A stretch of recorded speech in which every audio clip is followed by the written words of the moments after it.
Bir çox insan rəqabət və paxıllığı səhv salır. Məhz buna görə də bəzən müxtəlif qarışıqlıqlara səbəb ola bilir. Bu gün rəqabət və paxıllığın fərqlərini, nə olduqlarını və necə bir şey olacaqları haqqında bu videoda danışacağam. Kanalıma xoş gəldin. Əvvəla rəqabət hissi nədir? Rəqabət hissi sənin bir insanla etdiyin mübarizə, onu keçmə hissi, müsbət mənada olan bir hissdir və məncə də hər kəsin içində olması lazım olan hisslərdən biridir. Paxıllıq hissi isə sənin müəyyən bir şeyə, müəyyən bir cismə, müəyyən bir insana qarşı duyduğun paxıllıq ola bilər. Gəl bunu səndə nümunə ilə başa salım. Məsələn, imtahan zamanı yanında bir yoldaşın var. Yoldaşın sınaqdan 30 sualdan 29 düz yazır, sən isə 28 düz yazırsan və o sənə deyir ki, mən səndən daha güclüyəm. Bu səndə rəqabət hissini oyadır və sən gələcək imtahanını keçmək üçün əlindən gəldiyi qədər çalışırsan. Buna rəqabət hissi deyilir. Ancaq məsələn, sən köhnə bir telefon işlədirsən, məsələn, mənimki kimi 5-6 illik bir telefon işlədirsən və dostun iPhone-un sonunda çıxan, məsələn, iPhone 17 modelini işlədir və sən deyirsən ki, ayda kaş ki, mənim də anam atam mənə iPhone alaydı deyirsən və ana atanı da heç düşünmürsən. Buna paxıllıq hissi deyilir. Paxıllığın müəyyən səhvləri də ola bilər, müəyyən düzləri də ola bilər. Məsələn, paxıllıq hissi səni müəyyən hədəfə çatmaqda məsələn kömək edə bilər. Sən deyə bilərsən ki, məsələn, mən iPhone 17 istəyirəm və gedərsən valideynlərinin baş beynini xarab edərsən ki, mənə iPhone 17 alın. Və ya bu səndə bir şeyə səbəb ola bilər. Məsələn, sən dostuna gördün iPhone 17, belə deyə bilərsən. Mən o pulu özüm qazanıb özüm o iPhone 17-ni alacağam. Gecə-gündüz çalışarsan, işləyərsən, kuryeri olsun, həkim yanında köməkçisi olsun, müxtəlif peşələrdə işləyərsən və günün sonunda o iPhone-u alıb qürur hissini yaşayarsan. Əlbəttə, bir iPhone üçün bu qədər çalışmaq məntiqsizdir, başa düşürəm. Ancaq mən sadəcə nümunə olsun deyə dedim. Ancaq paxıllığın pis bir yönümü də ondan ibarətdir ki, məsələn, sən o iPhone 17-ni gördün, bilə-bilə məsələn iPhone-un üzərinə su tökərsən. Telefonun üzərinə su tökərsən ki, telefon xarab olsun, getsin texnik servisə 200-300 manat əlavə pul versin. Və bu pis bir paxıllıqdır. Heç kəsdə olmaması lazım olan bir duyğudur. Ona görə də rəqabət hissi ilə paxıllıq hissini qarışdırmamalıyıq. Niyə rəqabət hissimiz ölüb, paxıllıq hissimiz isə güclənir? Əlbəttə ki, sosial media. Deməyə ehtiyac var. Hər kəs sosial mediada öz şəxsi həyatını gözəl bir şəkildə paylaşır. Biri bədənini paylaşır, biri sevgilisini paylaşır, biri qazandığı pulları, maşını, telefonun kamerasını çəkib paylaşır. Bunlar da əlbəttə ki, məndə niyə yoxdur sualını özündə doğruldur. Və məhz buna görə də biz insanlara qarşı paxıllıq duyuruq. Kaş mənim o olaydı, kaş məndə bu olaydı, kaş məndə bu olaydı. İnan mənə onlar səndə də olsa yenə də doymayacaqdın, gedib başqa şey istəyəcəkdin. Çünki insan elə bir varlıqdır ki, əlində olanla yetinmir. Məsələn, gəl sənə bir nümunə verim.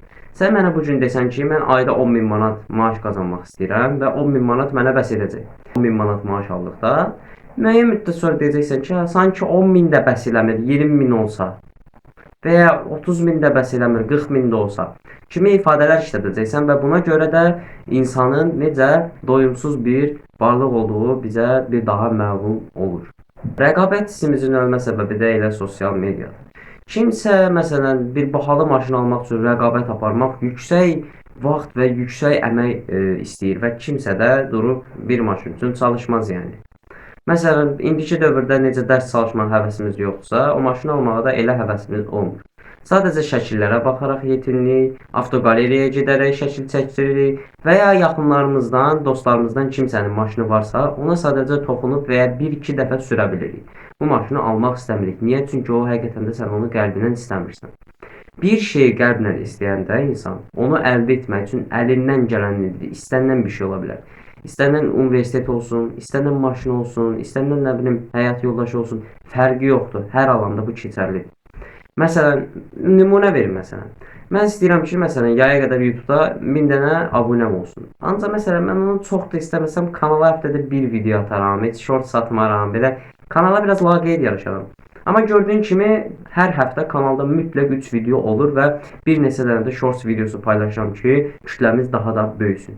Bunu öz üzərindən nümunə də götürə bilərsən. Məsələn, sən bütün ili çalışırsan, qazanırsan ki, məsələn, övladlarına yemək alasan, şey alasan və sən də zaman deyə bilərsən ki, sanki övladın bu gün yemək yeməsə də olar. Artıq gedib çalışmaq zorundasan, yəni bu da onu sənə göstərir. Və ya bu uşaqlarda sevdiyin, sevmədiyin peşə məsələlərində də özünü göstərir. Rəqabət və paxıllığın əsas fərqi də elə burada başlayır. Biri müsbət, biri isə mənfi emosiyadır. Biri insanı qaldırır, biri isə endirir. Biri insanı ucaldır, biri isə dağdan aşağı atır. Və məhz buna görə də insan olaraq paxıl və rəqabətçil ruha malik olduğumuzu öyrənməliyik. Paxılsansa heyflənmə. Bu bir xarakter deyil. Bu zamanla dəyişdirilə biləcək bir şeydir. Məsələn, bir şeyin olmadığına görə insanların üzərinə şər atmaq, insanları günahlandırmaq, genetikayı günahlandırmaq sənin günahın deyil. Məsələn, elə insanlar var ki, boyları çox uzundur. Ancaq gəlginən ki, bədən olaraq çox zəifdirlər. Ancaq elə insanlar var ki, orta boya malikdirlər, daha kiçik boya malikdirlər, ancaq gözəl bir, estetik bir vücudları var. Və ya bu maşınlarda da görsənə bilər. Məsələn, elə varlı insanlar var ki, sadə maşın sürürlər. Onlara gərək yoxdur özlərini, öz şatafatlarını, öz pullarını göstərməklərinə gərək yoxdur. Amma elə insan var ki, borcun, xərcin içində gedib 30 min, 40 min verib maşın alır. Və ya övladı gedir ona sırf birinci kursda universitetə gedir deyə maşın aldırır. Və burada da biz gənclərin öhdəçiliklərimizi unuduruq gənc olaraq.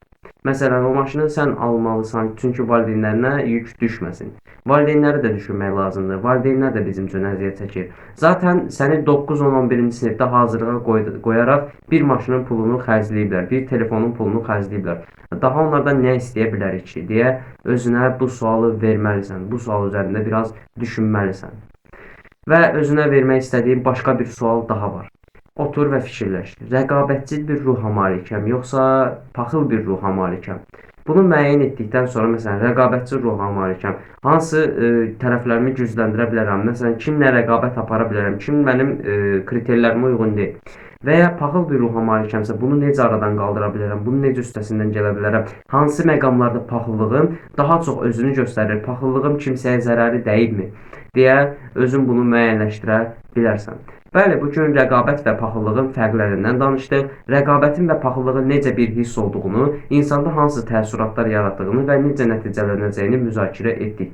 Əminəm faydalı bir video oldu. İzlədiyiniz üçün təşəkkür edirəm. Sağ olun. Salamat qalın.